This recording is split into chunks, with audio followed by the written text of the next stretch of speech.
Let's replace the stock mirrors on the Norden 901 with a set of DoubleTake mirrors.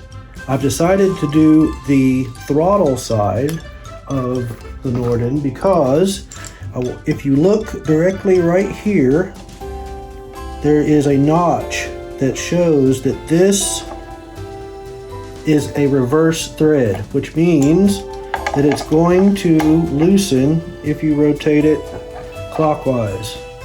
The top nut here allows the mirror, once the bottom has been in place completely, it allows it, let me screw it back down here, this top one allows the mirror to be set in the place you want it, and then you lock it down with the top one.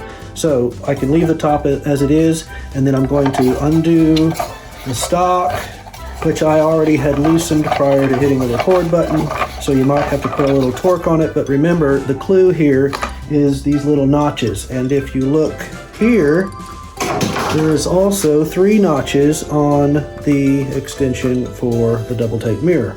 So you just put that back in here, and what I'm going to do is I'm going to loosen this up, straighten it out, just so that it'll be easier to get started. And remember, this is backwards, so lefty tighty, righty loosey.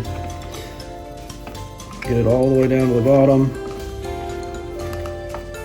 And then what I do is I use the arm itself, tighten it all the way up as the wrench, because it is soft aluminum, and etc., etc.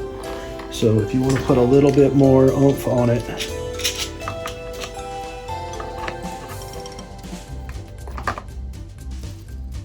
there, not too much. And then for the ball itself, you can use the arm to tighten it up, but it doesn't need a whole lot. So there you go. That's how you put a DoubleTake mirror on.